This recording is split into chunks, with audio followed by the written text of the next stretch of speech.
فرمایا انا انزلناہ قرآنا عربیا لعلکم تعقلون، بے شک ہم نے قرآن کو عربی میں اتارا ہے تاکہ آپ لوگ اسے خوب سمجھ لیں۔ ارشاد فرمایا جا رہا ہے نحن نقص علیک احسن القصص، ہم بیان کرتے ہیں آپ سے ایک بڑا ہی پیارا قصہ۔ احسن القصص، قصوں میں سے ایک بڑا پیارا قصہ، بما اوحینا، تاکہ ہم اس قرآن کے ذریعے جو ہم نے آپ کی طرف نازل کیا ہے، ہم ایک پیارا قصہ آپ سے بیان کرتے ہیں۔ وَإِن كُنتَ مِن قَبْلِهِ لَمِنَ الْغَافِلِينَ، اگرچہ اس سے پہلے آپ اس کی خبر رکھنے والوں میں سے نہ تھے۔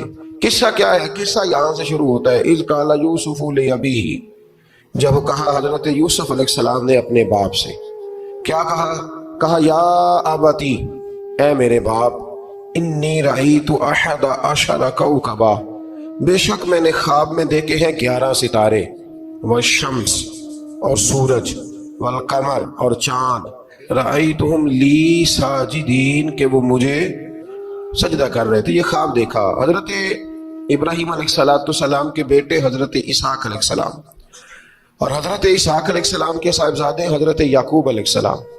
حضرت یعقوب علیہ السلام نے کئی نکاح فرمائے، اللہ نے آپ کو 12 بیٹے عطا فرمائے۔ 2 بیٹے تھے آپ کے، حضرت یوسف علیہ السلام اور حضرت بنیامین علیہ السلام، جو ایک والدہ سے تھے۔ حضرت یوسف علیہ السلام بڑے حسین و جمیل تھے، بڑے خوبصورت تھے۔ کچھ لوگ ظاہراً خوبصورت ہوتے ہیں تو کچھ کی ساتھ عادتیں بھی بڑی خوبصورت ہوتی ہیں، بڑے نفیس، بڑے فرما بردار، بڑی میٹھی ٹھنڈی بات کرنے والے۔ ہوتا یہ ہے کہ جب کوئی بچہ پیارا بھی ہو اور عادتیں بھی اچھی ہوں تو ماں باپ کی آنکھوں کا تارا بن جاتا ہے، باقی محنت کرنے کی بجائے شکوہ کرنا شروع کر دیتے ہیں۔ تو حضرت یوسف علیہ السلام کے والد حضرت یعقوب علیہ السلام اپنے بیٹے سے بڑا پیار کرتے تھے۔ اور آج اس واقعے میں آپ کو یہ بھی سمجھ آئے گی کہ ساری زندگی لوگوں نے ماں بیٹے کا پیار بیان کیا ہے، یہ وہ واقعہ ہے جس نے باپ بیٹے کا پیار بیان کیا اور انوکھے انداز میں بیان کیا۔ یعنی باپ اور بیٹے کے پیار کا بھی کوئی شخص کسی جگہ تصور کر سکتا، اسے ماپا اور تولا جا سکتا نہیں ہے۔ تو حضرت یعقوب علیہ السلام کے صاحبزادے تھے یوسف علیہ السلام، آپ بڑا پیار کرتے تھے تو باقی بھائی تھوڑا حسد کرنے لگے، انہیں جلنا شروع کر دیا۔ حضرت سیدنا یوسف علیہ السلام ایک دن فرمانے لگے اپنے والد سے کہ ابا جی میں نے خواب دیکھا ہے کہ 11 ستارے، سورج اور چاند مجھے سجدہ کر رہے ہیں۔ قال یا بنی لا تقصص رؤیاک علی اخوتک، کہ بیٹا اپنا خواب اپنے بھائیوں سے نہ بیان کرنا، اپنا خواب اپنے بھائیوں سے نہ بیان کرنا، فَيَكِيدُوا لَكَ كَيْدًا، ہو سکتا ہے وہ تیرے خلاف کوئی سازش رچے۔ کیوں رچے؟ اس لیے کہ ان الشیطان للانسان عدو مبین، بے شک شیطان آدمی کا کھلا ہوا دشمن، وہ ہر وقت وسوسہ اندوزی کرتا ہے۔ تو لہٰذا بھائیوں سے بات بیان آپ نے نہیں بیان کی۔ آہستہ آہستہ نا وہ حسد بڑھتا، حسد بہت بڑی بیماری ہے۔ اگر نبیوں کے بیٹوں میں ہو سکتا ہے تو عام انسانوں میں کیوں نہیں ہو سکتا؟ انبیاء کے بیٹے اگر کر سکتے ہیں تو عام لوگ بھی۔ آپ جب کسی شخص کو دیکھیں نا کسی کے بارے میں کچے جملے بول رہا ہے، کمزور بات کر رہا ہے، تو پہلے اچھی طرح ٹٹول لیں کہ حق بیان کر رہا ہے یا صرف حسد کے بیچ رہ کے گفتگو کر رہا ہے۔ بہت بڑی بیماری ہے۔ انہوں نے ایک چال بنائی 10 نے مل کے کہ اس طرح کریں کہ ان کو کوئی سخت سزا دیں، انہیں قتل کر دیتے ہیں۔ پھر کہنے لگے مارتے نہیں، کنویں میں پھینک دیتے۔ حضرت یعقوب علیہ السلام کی بارگاہ میں حاضر ہوئے تو حاضر ہو کے عرض کی کہ ہم سیر کرنا چاہتے ہیں تو ہمارا بھائی یوسف بھی تو ہمارا بھائی ہے نا، ہمارے ساتھ بھیجیں، وہاں کھیلے گا، کودے گا، کھائے گا، پیے گا۔ حضرت یعقوب علیہ السلام نے فرمایا نہیں، مجھے ڈر لگتا ہے کہ کہیں میرے یوسف کو کوئی تکلیف نہ پہنچ جائے۔ کچھ ایسے ہوتے ہیں جنہیں جدا کرنے کو دل ہی نہیں کرتا کہ وہ جائے نہ۔ کئی دفعہ بعض بچے نالائق ہوتے ہیں، وہ جدا ہوتے ہیں لیکن ان کو جدا کرنے کو دل ہے، لیکن حضرت یوسف تو لائق بچے تھے نا اپنے والد کے، ان کا بھی نہیں ارادہ تھا۔ بھائی لے گئے اور لے جا کر کے حضرت یوسف علیہ السلام کو پہلے بہت زیادہ مارا، پھر حضرت یوسف علیہ السلام کا کرتا اتار کے ان کے ہاتھ باندھے، پھر بڑے بھائی نے یہودا نے رسی کے ساتھ باندھ کے کنویں میں لٹکا دیا، اور پھر جب درمیان میں پہنچے تو پھر رسی کو کاٹ دیا۔ حضرت یوسف جب گرے پانی میں آواز آئی تو ہنسے، مفسرین نے لکھا ہے کہ اللہ تعالیٰ نے حضرت جبریل امین کو بھیجا، فرمایا جاؤ میرے یوسف کو پکڑ کے نا تو احتیاط کے ساتھ نیچے رکھ دو۔ حضرت یوسف کو رکھ دیا گیا۔ 3 دن اور 3 راتیں جناب یوسف کنویں میں رہے۔ بچانے والا زیادہ بڑا ہے، محفوظ رکھنے والا زیادہ طاقتور ہے۔ 3 دن اور 3 راتیں کنویں میں رہے۔ انہوں نے کیا کیا کہ حضرت یوسف کا کرتا چونکہ اتار لیا تھا، 2 کرتے انہوں نے پہنے ہوئے تھے، بعد مفسرین نے لکھا ہے ایک تو کرتا وہ تھا جنہوں نے استعمال کیا، تو ایک کرتا بطور تعویذ کے حضرت یعقوب نے ان کے گلے میں ڈال دیا بطور برکت کے، تو وہ کرتا بھی ان کے گلے میں تھا۔ ایک کرتے سے انہوں نے باندھ دیا، دوسرا کرتا جو تھا نا اس کو خوند لگا کے نا بکری کا، تو حضرت یعقوب کے پاس آئے اور جب دروازے تک پہنچے تو شور کرنے لگے زور زور۔ حضرت یعقوب پریشان ہو کے باہر آئے، چونکہ وہ بکریاں بھی ساتھ لے کے گئے تھے، بکریاں چرایا کرتے تھے، تو کہا بکریوں کو بھیڑیا تو نہیں پڑ گیا؟ تو کہنے لگے حضور بکریوں کو تو نہیں پڑا، پر حضرت یوسف کو لے گیا ہے۔ اور حضرت یوسف علیہ السلام شہید ہو گئے۔ حضرت یعقوب علیہ السلام نے نا وہ کرتا دیکھا تو کرتا دیکھ کے فرمانے لگے بڑا سیانہ تھا بھیڑیا، یوسف سارا کھا گیا ہے پر کرتا کسی جگہ سے پھٹا بھی نہیں۔ اس کا مطلب ہے کہ حضرت یعقوب کو سمجھ آ گئی کہ میرے یوسف کو بھیڑیے نے کھایا نہیں ہے۔ یہ قرآن مجید ہے۔ فرمایا بڑا سمجھدار تھا بھائی، کرتا پھٹا بھی نہیں اور یوسف کو سارا کھا گیا۔ اب یہ روز وہاں بکریاں چرانے جاتے تھے، یا جناب یعقوب تو رونے لگے تو بھائی روز جاتے تھے، جھانک جھانک کے دیکھتے تھے کہ یوسف ہے کہ نہیں۔ تیسرے دن ایک قافلہ وہاں سے گزرا جو مصر جا رہا تھا، انہوں نے پانی نکالنے کے لیے جب ڈول لٹکایا تو حضرت یوسف نے پکڑ لیا۔ اس شخص نے حضرت جناب یوسف علیہ السلام کو اوپر کھینچا، جب اب واپس اوپر زندہ نکل آئے تو بھائی پھر حیران ہو گئے، ابھی بھی شکر ادا نہیں کیا کہ 3 دن کے بعد دیکھو اللہ نے کتنا فضل فرمایا ہے۔ لیکن وہ پھر کہنے لگے قریب آ کے نا اس سے یہ ہمارا بھاگا ہوا غلام ہے، اگر تمہیں چاہیے تو لے لو، سستا بیچ دیں گے۔ حضرت یوسف کا قول بعد مفسرین نے لکھا ہے، آپ فرماتے ہیں کہ مجھے جب انہوں نے تھپڑ مارے تو اتنی تکلیف نہیں ہوئی، کنویں میں پھینکا تو اتنی تکلیف نہیں ہوئی، تکلیف تب ہوئی جب انہوں نے مجھے بھائی نہیں مانا اور کہنے لگے یہ ہمارا بھاگا ہوا غلام ہے۔ تو کہا کتنے کا بیچو گے؟ کہا تم 20 درہم دے دو اور لے لو۔ 20 درہم کا جناب یوسف کو بیچ دیا۔ وہ لے گئے مصر کی منڈی میں، وہاں قیمت لگنے لگی، کتنے ہزار، اتنے ہزار، اتنے ہزار۔ اللہ اکبر۔ جناب یوسف کہتے ہیں میں نے وہ رنگ بھی دیکھا کہ جب میرا باپ سب سے بڑھ کر مجھ سے پیار کرتا تھا اور آج میں وہی یوسف ہوں جس کی بولیاں لگ رہی، جس کی بولیاں لگ رہی۔ عزیز مصر آ گیا، مصر کا جو مال خزانہ کا مالک تھا وہ شخص آ گیا۔ اس میں بھی کئی اقوال ہیں کہ وہ بادشاہ تھا کہ کیا تھا، بہرحال عزیز مصر آیا، خزانوں پر قبضہ اسی کا تھا۔ اس نے حضرت یوسف علیہ السلام کے وزن کے برابر سونا تول کے دیا، وزن کے برابر چاندی تول کے دی، وزن کے برابر اس نے ہیرے جواہرات دیے، پھر گھر لے گیا۔ اور جناب یوسف علیہ السلام فرماتے ہیں میں ایک آزمائش سے نکلا، جب گھر آیا تو بڑے سکون سے رہنے لگا۔ عزیز مصر نے اپنی بیوی زلیخا سے کہا اس کا خاص خیال رکھنا۔ فرماتے ہیں محبت ملنے لگی، پیار ملنے لگا، گھر میں بڑی خوشی سے رہنے لگا، پر اللہ کو کچھ اور ہی منظور تھا۔ آزمائش پر آزمائش ذرا دیکھیے گا، پہلے باپ کا پیار، پھر کنواں، پھر کنویں سے بچ گئے تو مصر کی منڈی۔ فرماتے ہیں وہاں سے میں بچ کے آیا تو عزیز مصر کے گھر رہنے لگا۔ زلیخا فریفتہ ہو گئی، گناہ کی دعوت دینے لگی، تو حضرت یوسف نے کہا قال معاذ اللہ، میں اللہ کی پناہ چاہتا ہوں۔ سارے دروازے بند کر کے جب وہ پیچھے بھاگی، اصل حسین وہی شخص ہوتا ہے جو اپنے باطن کے حسن کو بچا لیا کرتا ہے۔ جو سوداگری کرنے لگے وہ تھوڑا حسین ہوتا ہے۔ حضرت یوسف علیہ السلام جب بھاگے تو اس نے پیچھے سے پکڑ کے کرتا کھینچا، کرتا پھٹ گیا۔ ابھی آپ دروازے تک پہنچے تھے، عزیز مصر خود آ گیا۔ اس نے آگے کہا یہ کیا ہو رہا؟ تو اس نے مکر کیا زلیخا نے، کہنے لگی کہ ہونا کیا ہے، اس کو گھر میں رکھ کے پالا ہے، اب جوان ہوا ہے تو معاذ اللہ اس نے میرے طرف دست درازی کرنے کی کوشش کی ہے۔ حضرت یوسف پھر خاموش ہو گئے۔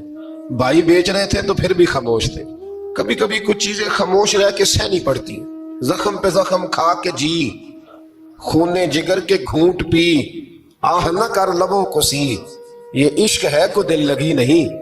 حضرت یوسف علیہ السلام پھر چپ ہے۔ زلیخا نے بڑی باتیں کی، ایک دانا آدمی تھا، قرآن کہتا ہے ایک بولا بولنے والا، ایک عقل مند بولا. اس نے کہا دیکھو نہ زلیخا کی سنو نہ یوسف کی سنو.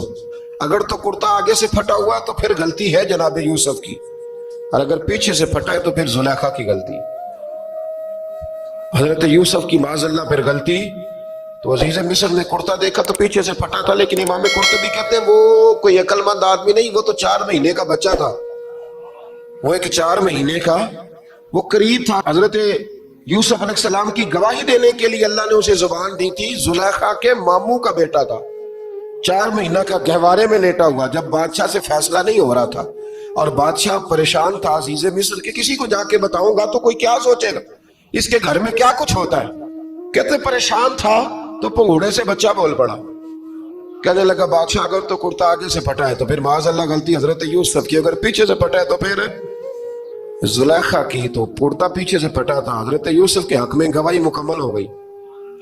اب آہستہ آہستہ نا دربار میں محل میں بات پھیلنے لگی تو بیویاں کہنے لگی اوہو زلیخا تو ایک غلام پہ عاشق ہو گئی ہے، ایک غلام پہ. تو زلیخا کہنے لگی تم اجے میرا محبوب نہیں ڈٹھا. یہ رٹے ڈالنے والے دیکھتے نہیں اور دور کھڑے رہ کے کہانیاں سناتے رہتے. اس نے کہا تو نے ابھی دیکھا نہیں نا، تو نے ابھی تجھے کیا پتا ہو کہ ماجرا کیا ہے. تو کہنے لگی نہیں تو غلام پہ. اس نے کہا چلو تجربہ کراتی ہوں. ساری عورتوں کو بٹھایا، ہاتھ میں ایک ایک سیب دیا، ایک ایک چھری دی، اور جب پوری تیاری ہو گئی پھل کاٹنے کی عورتوں کی تو جناب یوسف سے کہا ذرا جھلک تو دکھاؤ. تو حضرت یوسف نے جب جھلک دکھائی تو قرآن کہتا ہے سیب کاٹنے کی بجائے ہاتھ کاٹ لی اور کہنے لگی اوہو یہ کوئی بشر نہیں، یہ تو کوئی فرشتہ ہے، یہ کوئی فرشتہ ہے، یہ تو کوئی اللہ تبارک و تعالیٰ کی طرف سے آنے والا کوئی کرامت والا عزت والا شان والا فرشتہ ہے. تو زلیخا کہنے لگی سمجھ آئیے پھر تو مجھ پر شکوہ کرتی تھی. تو اب وہ بات بھی آہستہ آہستہ پھیلنے لگی کہ حضرت یوسف علیہ السلام کی غلطی نہیں، غلطی زلیخا کی. اب بادشاہ نے زلیخا سے کہا کہ اگر تو میں تیری بات کروں تو تیرے ساتھ میری بدنامی کا بھی ڈر ہے، کیا کریں. طے یہ پایا کہ حضرت یوسف کو جیل میں ڈال دیا جائے. پہلے بھائیوں کے تھپڑ، پھر کنواں، پھر مصر کی منڈی، پھر زلیخا کا الزام، اور پھر باری آ گئی جیل جانے کی. حضرت یوسف علیہ السلام کو جیل میں، کچھ نے لکھا ہے 12 سال جیل میں رہے، جیل میں ڈال دیا. حضرت یوسف علیہ السلام جیل میں کیا کرتے؟ واعظ فرماتے، تبلیغ فرماتے، لوگوں کو اللہ کی توحید کی دعوت دیتے. وہاں جیل میں نا ایک شخص نے خواب دیکھا. اس نے دیکھا کہ میرے سر پہ نا پرندے کھا رہے.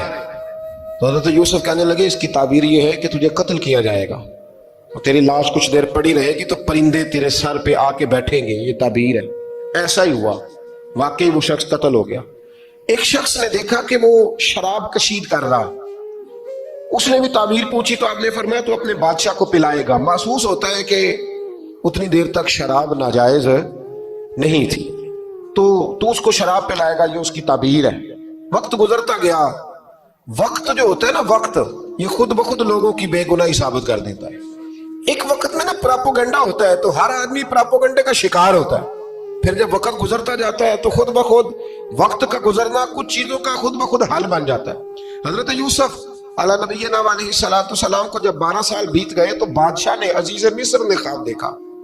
اس نے خواب دیکھا کہ 7 موٹی تازی گائیں دبلی پتلی گائیں کو کھا گئی، اور 7 خشک بالیاں ہیں اور 7 سرسبز و شاداب بالیاں ہیں. اپنے وزیر سے کہنے لگا کوئی تعبیر والا بندہ ملے. اس نے کہا کہ ایک بندہ ہے جس کی تعبیریں بڑی سچی ہیں. وہ کون؟ کہنے لگے جناب یوسف. تو قید خانے میں پیغام بھیجا حضرت یوسف کو کہ خواب کی تعبیر بتائیں. تو جناب یوسف نے یہ نہیں کہا پہلے مجھے باہر نکالو، یہ نہیں فرمایا. فرمایا تعبیر یہ ہے، یہ 7 خشک بالیاں دیکھی ہیں نا، اس کا مطلب ہے کہ 7 سال تنگ دستی رہے گی، اور 7 سال سبز بالیاں دیکھی ہیں تو پھر 7 سال اللہ خوشحالی دے دے گا. اور فرمایا یہ جو تم نے گائیں دیکھی ہیں موٹی تازی وہ کھا گئی. فرمایا اس کی تعبیر یہ ہے کہ کوشش کرنا کہ جو تمہارے پاس دن یہ چل رہے ہیں جن میں سرسبز و شاداب ہے کھیتیاں، تو 7 سالوں کے لیے اناج جمع کر لینا، بالیوں کے اندر ہی رہنے دینا، باہر نہ نکالنا. اور پھر اگلے جو خشک سال ہوں گے نا، وہ جو جمع پونجی کی ہوگی نا اس کی برکت سے وہ 7 سال آسانی سے. اس پر ہمارے مفسرین نے لکھا ہے، اس آیت پر یار بزرگ تو کہتے ہیں نا سارا اللہ کے راستے میں دے دو، یہ بھی بات اچھی ہے، لیکن اگر کوئی اپنے بچوں کے لیے آنے والے وقت کے لیے کوئی چیزیں سنبھال کے رکھے تو یہ بھی سورہ یوسف سے ثابت ہے، یہ بھی سورہ یوسف سے، تو یہ بھی کوئی ایسا فعل نہیں ہے جس پر کوئی شخص تنقید کر سکے۔ آمدام برسر مطلب حضرت یوسف نے جب تعبیر بتائی تو بادشاہ کہنے لگا کہ انہیں باہر نکالو۔ آپ فرمانے لگے میں نہیں نکلتا بھائی، نہیں نکلتا میں جیل سے، یہی ٹھیک ہوں میں۔ آپ کیوں نہیں نکلتے؟ کہنے لگے پہلے اعلان کر کے لوگوں کو بتا کہ میں بے قصور ہوں، وہ جو تو نے پراپوگنڈا کیا نا اپنے منہ سے اعلان کر۔ اس نے جناب زلیخا کو بلایا، ان عورتوں کو بلایا، وہ عورتیں ساری سامنے آئیں، انہوں نے گواہی دی کہ یوسف تو بے گناہ ہے۔ پر سال کتنے لگ گئے؟ اللہ اکبر، 12 سال لگ گئے۔ یقین کریں کچھ لوگوں کو یہ ثابت کرنے میں نا کہ میں ٹھیک ہوں زندگی بیت جاتی، اور میں تمہارا خیر کا ہوں زندگی بیت جاتی ہے۔ لوگوں کو ہوش تب آتی ہے جب مزار پر چادر ڈالنے کا ٹائم آ جاتا ہے، ہوش تب آتی ہے، لیکن پھر ہوش کا کوئی فائدہ۔ 12 سال کے بعد بادشاہ نے ان کو بلایا اور کہنے لگا کہ یہ جو خواب میں نے آپ کو سنایا اب کرنا کیا ہے؟ تو حضرت یوسف کہنے لگے تم سے کچھ بھی نہیں ہوگا، اگر کچھ کرنا ہے تو پھر یہ خزانے کی ذمہ داری میری لگاؤ۔ اگر کوئی قابل آدمی ہو تو وہ آگے بڑھ کے بات کر سکتا ہے، یہاں ہر بندہ ہی آگے بڑھ کے کہتا ہے مجھے دے دو ڈیوٹی، لیکن قابل ہو تو وہ آگے بڑھ کے بات کرے اور سمجھے کہ میرے علاوہ کسی کے لیے مشکل ہے تو پھر وہ آگے بڑھے۔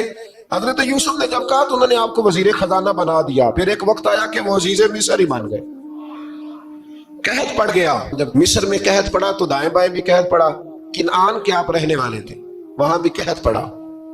حضرت یعقوب بیٹے کی یاد میں رو رو کے تو آنکھوں کی بینائی چلی گئی۔ اور یارو باپ بھی بڑا ہی پیار کرتا ہے، بڑا ہی پیار کرتا ہے، بڑا ہی، پتہ ہے باقی تمہیں تحفے دیتے ہیں، باقی تم سے محبت کرتے ہیں، تو باپ تو بیٹے کو اپنی جوانی دے دیتا ہے، اپنی جوانی اپنے بیٹے کے نام کر دیتا ہے۔ باپ بھی بڑا ہی پیار کرتا ہے سنگیو، کوئی نہیں تول سکتا۔ بچے ایسے گھوم رہے ہوتے ہیں نا ابا جی کے سامنے تو ان کا اٹھنا بیٹھنا چلنا ہی بڑا پیارا لگتا ہے، کہاں آنا جانا ہی بڑا پیارا لگتا ہے۔ باپ کا تو قد روز اونچا ہوتا ہے کہ اللہ نے مجھے لال عطا فرمائے۔ حضرت یعقوب کی آنکھوں کی بینائی چلی گئی رو رو کے۔ بھائی حضرت یوسف کے جب قحط پڑا تو انہیں پتا چلا کہ ایک واحد شہر مصر ہے جہاں گندم سٹاک ہے، جو کہ حضرت یوسف کو پتا تھا، خواب بادشاہ دیکھ چکا تھا، تو آپ نے مال 7 سالوں کے لیے جمع کر لیا۔ اب بھائی آئے، اللہ اکبر، دشمن سامنے نظر آئے، مخالف حاسد، تو پھر انسان ٹھہرا رہے اور انسان کمزور نہ ہو، طاقتور ہو، اتنا طاقتور ہو کہ حکمران ہی بن گیا ہو۔ ذرا نبیوں کے حوصلے بھی دیکھنا، پیغمبروں کے حوصلے بھی دیکھنا۔ بھائی آئے، کہا گندم چاہیے، تو جناب یوسف نے اوہو پائیاں جیا ساکھ نہیں کوئی جے وچ خار نہ ہوئے۔ ہاں، اور میاں صاحب فرمایا کرتے تھے پائی پائیاں دیاں باواں ہوندے تے پائی پائیاں دے ویری۔ بھائی جیسے ہی داخل ہوئے تو جناب یوسف کی آنکھیں باہر آئیں، رو پڑے، او میرے بھائی آ گیا، رو پڑے۔ وزیر مشیر دائیں بائیں دیکھتے ہیں کہ حضرت یوسف کو کیا ہوا، رو پڑے اور بھر بھر کے گندم دی، اس کو اشارے کرتے چل تھوڑی اور ڈال دے، چل تھوڑی اور ڈال دے۔ جب بھائیوں کو دے چکے تو پھر فرمانے لگے کہ شاید اس سے گزارا نہ ہو، ضرورت پڑی تو دوبارہ بھی آ جانا۔ اپنی قوم کو طرف دے رہے تھوڑا تھوڑا کھاؤ، ان بھائیوں کو کہتے ہیں ضرورت پڑی نا آ جانا دوبارہ۔ اور کہنے لگے تمہارا ایک اور بھائی بھی ہے، کہاں ہے؟ بنیامین نام ہے۔ فرمایا ہو سکے تو اسے بھی لے آنا۔ بھائی پیسے لے کے آئے تھے گندم لینے کے لیے، اور جب واپس جانے لگے تو حضرت یوسف نے ان کی رقم دوبارہ رکھ دی، وہ دوبارہ ان کی بوریوں میں رکھ دی۔ گھر جا کے انہوں نے کھولی تو گندم بھی تھی اور پیسے بھی تھے۔ بھائیوں سے پیسے تھوڑی وصول کرنے، جا کے اپنے والد سے کہنے لگے ابا بادشاہ بڑے دیکھے ہیں پر اس میں کوئی خوشبو دیکھی، تو اس نے کہا ہے کہ اپنے دوسرے بھائی کو بھی لے کے آنا، تو بنیامین کو لے جائیں۔ حضرت یعقوب فرمانے لگے پہلے بھی تم پہ بھروسہ کر چکا ہوں، بار بار نہیں کروں گا، یوسف گوا چکا ہوں۔ پوتے بول پڑے، کہنے لگے دادا جی آپ تو ہر وقت یوسف یوسف ہی کرتے رہتے۔ انہوں نے ضد کی، اصرار کیا، تو جناب بنیامین کو ساتھ وعدہ لے کے، عہد لے کے، قسم لے کے بھیج دیا حضرت یعقوب نے۔ جناب بنیامین بھی پہنچے مصر میں، یہ دونوں ایک ماں سے تھے، سگے دونوں تھے۔ حضرت یوسف نے جناب بنیامین کو دیکھا تو اپنے ساتھ بٹھا لیا، اور ذرا باتیں کر کے نا ادھر بیٹھ جاؤ ادھر بیٹھ جاؤ، اچھا نہیں ہے جگہ، آپ ادھر آ جاؤ میرے ساتھ بیٹھ جاؤ. بھائی تھا نا سگا, اچھا چلو ٹھیک ہے آپ ادھر آ جاؤ.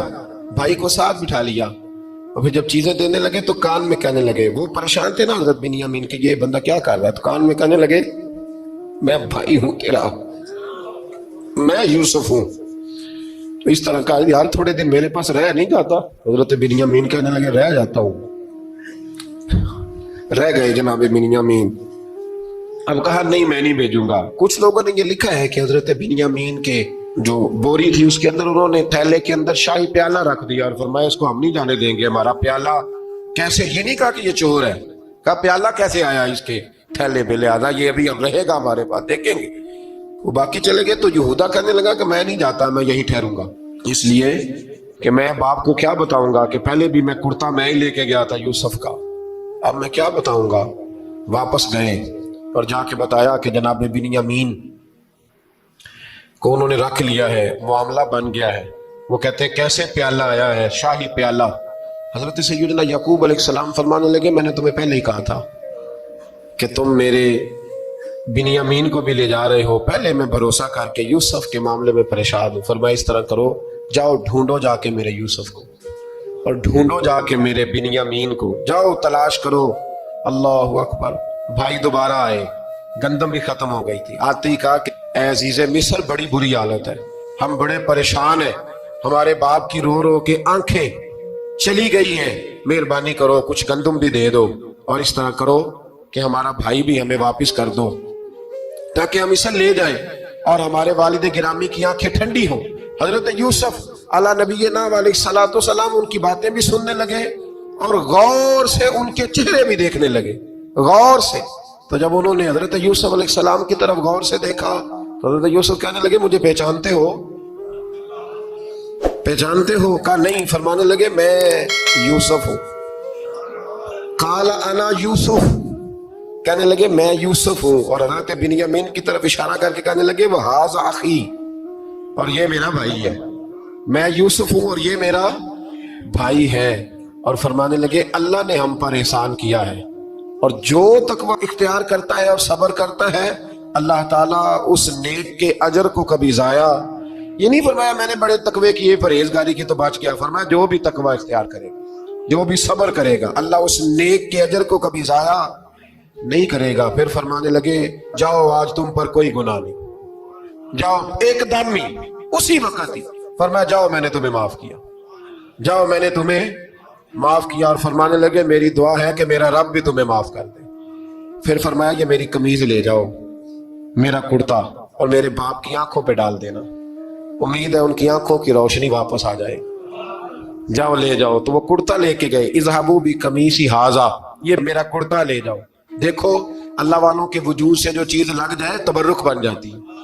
تو وہ کرتا لے کے گئے. بھائی ابھی دور ہی تھے, تو قرآن مجید کہتا ہے ابھی وہ دور تھے تو سیدنا یعقوب علیہ السلام فرمانے لگے بھائی مجھے یوسف کی خوشبو آ رہی ہے, مجھے نا یوسف کی. اللہ اکبر. کون اندازہ کرے باپ اور بیٹے کی محبت کا. مجھے نا خوشبو آ رہی ہے, یوسف کی خوشبو, مجھے خوشبو آ رہی ہے. تو حضرت سیدنا یعقوب علیہ السلام کی آنکھوں پہ ڈالا تو روشنی واپس آ گئی. کعبہ جی ذرا چل کے دیکھو تو صحیح رب نے آپ کے بیٹے کو کتنی شانیں عطا فرمائی. چلو نا.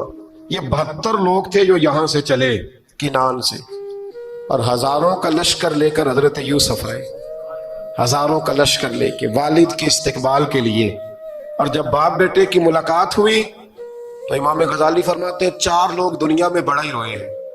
ایک حضور بڑا روئے ہیں امت کے غم میں, اور ایک سیدہ فاطمہ بڑا ہی روئی ہیں حضور کے وصال کے بعد, اور تیسرا فرماتے ہیں یعقوب بڑا ہی روئے ہیں حضرت یوسف کے لیے, بڑا ہی. اور چوتھے امام زین العابدین بڑا ہی روئے ہیں واقعہ کربلا کے بعد. یہ 4 لوگ بڑا ہی روئے. پھر جب ملاقات ہوئی دونوں کی تو اس درد سے ملاقات ہوئی کہ ہر آنکھ اشک بار ہو گئی. باپ بیٹا اتنی وارفتگی سے مل رہے تھے, اتنی وارفتگی سے کہ دائیں بائیں انہیں خبر ہی نہ رہی کہ باقی لوگ بھی ہیں.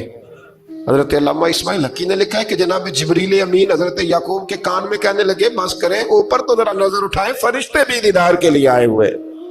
دیکھیں اللہ کے فرشتے بھی آئے ہیں اس منظر محبت کو دیکھنے کے لیے. حضرت سیدنا یعقوب علیہ السلام، حضرت یوسف کی والدہ اور پھر آپ کے 11 بھائی سارے آپ کے لیے سجدے میں گر گئے. تو حضرت یوسف کہنے لگے ابا جی یہ وہ میرا خواب ہے جو میں نے بچپن میں دیکھا، یہ وہ میرا خواب ہے. حضرت سیدنا یعقوب علیہ السلام پھر کم و بیش لگ بھگ 23 سال، کچھ نے لکھا 40 سال مصر میں رہے. اور جب وصال ہونے لگا تو حضرت یوسف سے فرمانے لگے بیٹا مجھے یہاں دفن نہ کرنا، مجھے وہیں لے جانا جہاں میرے والد دفن ہے. وہاں جا کے وہ دفن ہوئی. حضرت یوسف علیہ السلام نے پھر سالوں حکومت کی مصر پر، پھر وہیں ان کی تدفین ہوئی. اور جب تدفین ہوئی تو اختلاف ہو گیا، ہر قبیلہ کہتا تھا ہم نے اپنی طرف یوسف کو دفن کرنا ہے، اس لیے کہ جس طرح ان کو دفن کریں گے خوشحالیاں ہوں گی. پھر فیصلہ ہوا کہ سنگ مرمر کے تابوت میں رکھ کے حضرت یوسف کو دفن کیا جائے، اور دفن کرنے کے بعد ایسی جگہ پہ دفن کیا جائے جہاں سے پانی چھو کے گزرتا ہے. تو ان کو وہاں دفن کیا گیا، پانی چھو کے گزرتا تھا، لوگ کھیتیوں کو لگاتے تھے اور مصر سرسبز و شاداب رہتا تھا.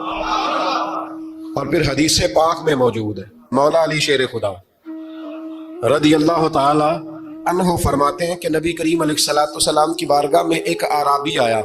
حضور نے فرمایا کچھ مانگ لو.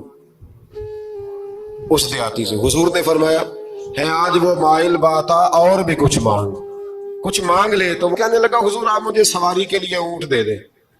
حضرت علی کہتے ہیں میں نے کہا ہے افسوس، مانگا بھی تو کیا مانگا.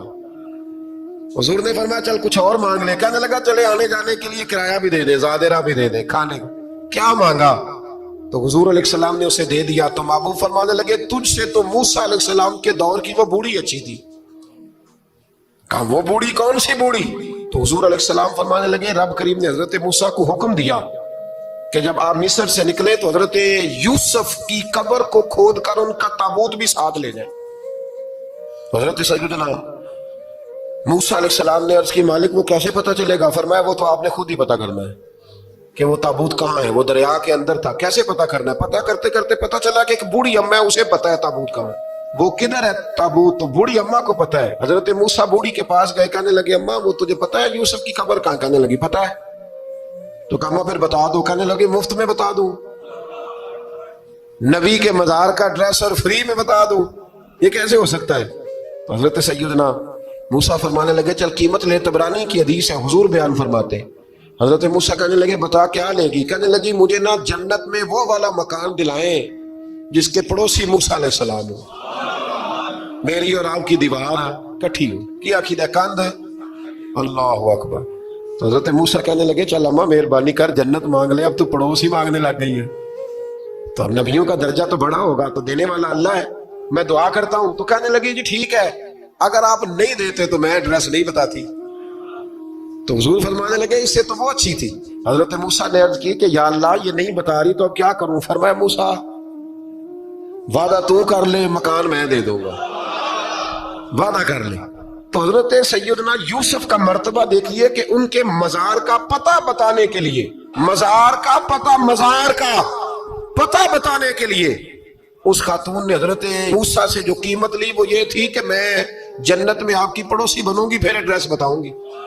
تو حضرت موسیٰ نے وعدہ کیا تو پھر اس نے پتہ بتایا کہ فلاں جگہ مزار ہے.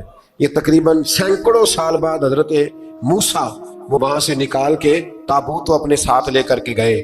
یہ وہ واقعہ جسے قرآن نے احسن القصص قرار دیا.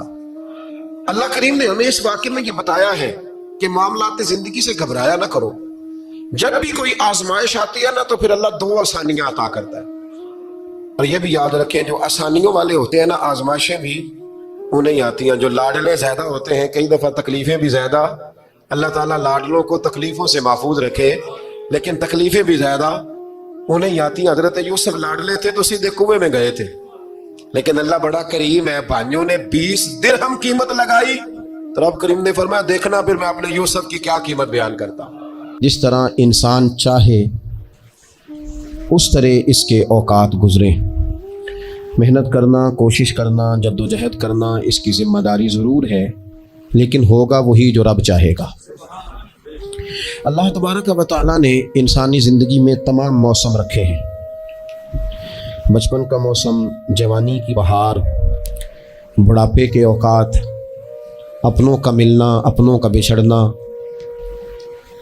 شادیوں کی خوشیاں اور جنازوں کے غم، یہ سارا کچھ انسانی زندگی کا حصہ ہے.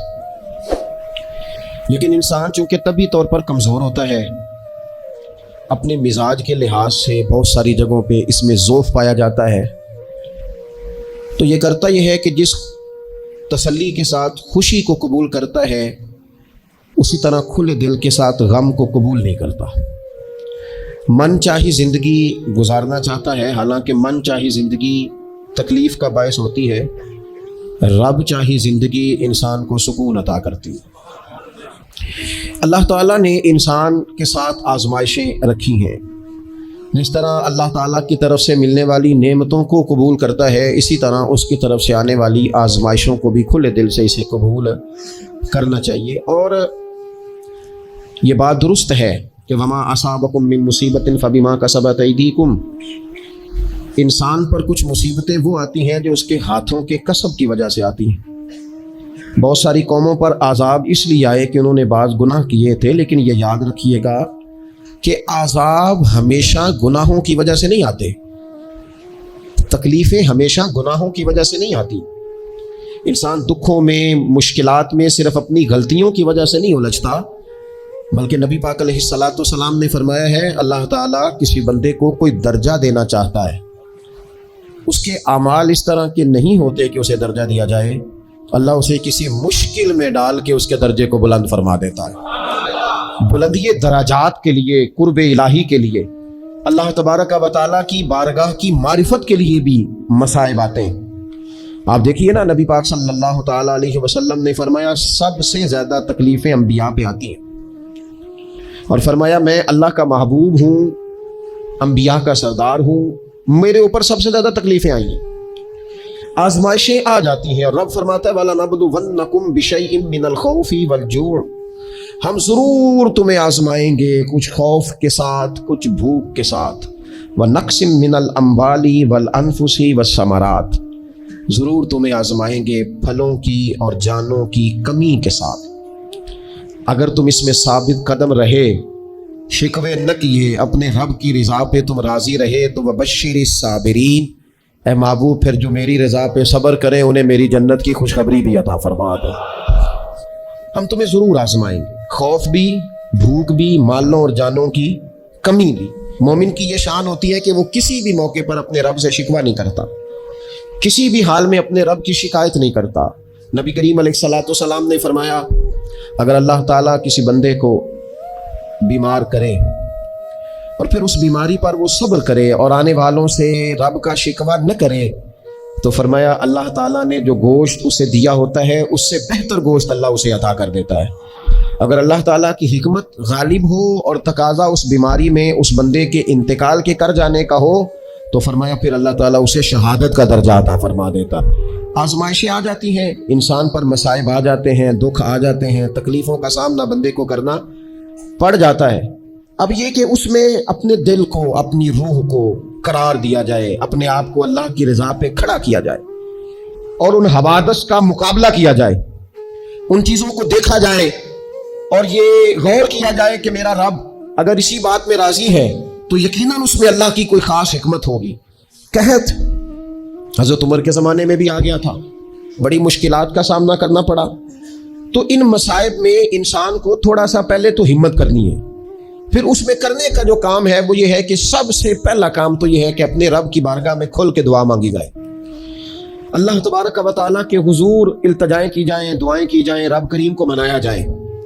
حضرت عمر فاروق رضی اللہ تعالیٰ عنہ کے زمانے میں جب قحط آیا تھا تو حضرت عمر نبی پاک علیہ السلام کے چچا کو حضرت عباس رضی اللہ تعالیٰ عنہ کو لے کے میدان میں نکلے تھے، اور کیا خوبصورت لفظ انہوں نے ترتیب دیے تھے، عرض کرتے تھے مالک پہلے ہم تیری بارگاہ میں محبوب پاک کو لے کے آیا کرتے تھے، آج محبوب نے ظاہری وصال کیا ہے تو تیرے محبوب کے چچا کو لے کے آئے ہیں، تو اے اللہ تو مہربانی فرما اپنے محبوب کے چچا کا صدقہ ہمیں بارش عطا فرما۔ ہم لوگ نا بول کے لڑ کے فتح حاصل کرنا چاہتے ہیں، یاد رکھنا آخری بات عرض کرنے لگا ہوں، صبر کرنا اور کام کرنا، صبر کرنا اور اپنے حصے کا رزلٹ اپنی مرضی کا نہ مانگنا، رزلٹ رب کریم کی مرضی کا، نتیجہ صبر کریں اور اپنے حصے کی ڈیوٹی کریں، پھر دیکھیں اللہ کتنا عطا فرماتا ہے۔ ڈیوٹی میں بھی کمزوری نہ کریں اور بے صبری کا مظاہرہ بھی کبھی نہ کریں. اللہ تعالی ہمیں حضرت یوسف کا صدقہ نصیب فرمائے. آخر دعوانا